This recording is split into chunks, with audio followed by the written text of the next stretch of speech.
morning. I pray that you're having an awesome day so far this morning and that things are looking up. And you know, we're just ready to spend some time alone with God this day, and I pray that you'll do that. Pray for our nation. If we ever have needed to pray for our nation, it's been in this day in which we live. We see cities just being taken over by crime, and government officials are just letting it happen.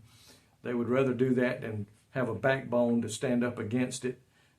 They just rather turn a blind eye, and we're seeing innocent people killed, people losing their businesses because they're being torn down or burned or whatever the case may be.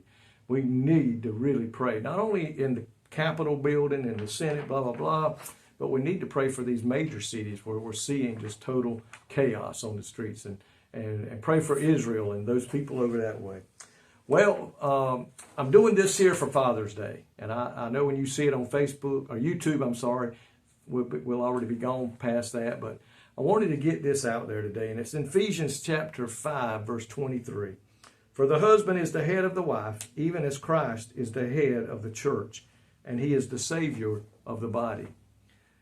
God has established the family as the most basic unit in society. Every family must have a leader. Because you know what? Without a leader, things do not go as well as they could.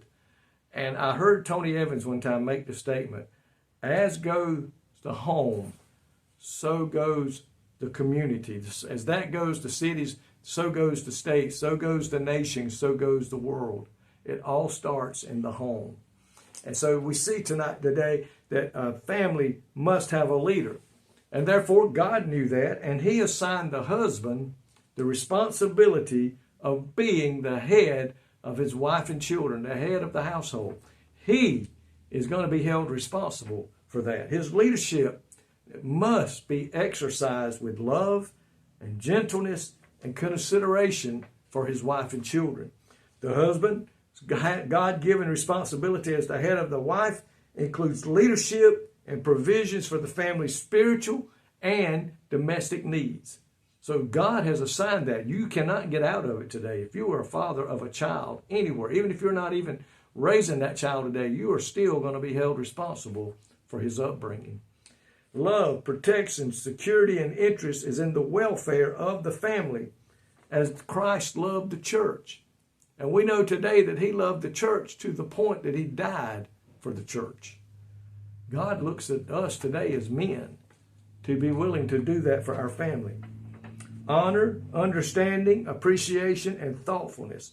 Absolute faithfulness and the fidelity to the marriage relationship.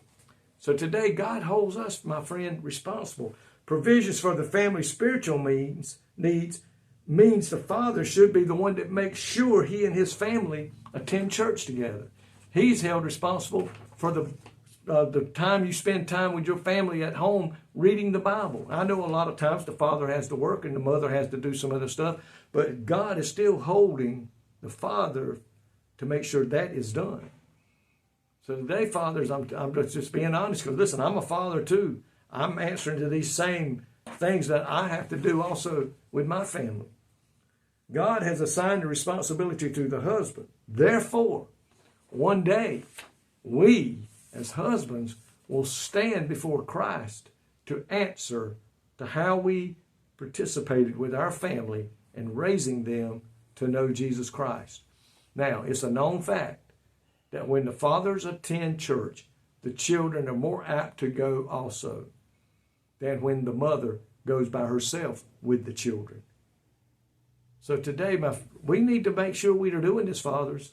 Don't think we can get out of it. Just say, no, my wife's going to take you. No, you're being held responsible. That's in the Word of God. It's not Russell Gainey. It is in the Word of God that we, the men, are being held responsible for the raising of our family. Lord, thank you today for that awesome responsibility, Lord, and it is one that we cannot get out of. We can't just say, I don't feel like I can do it. I don't want to do it. It's not a matter of want. It's a matter that we must do it because it is in your Word. And one day we will stand before you and answer to that.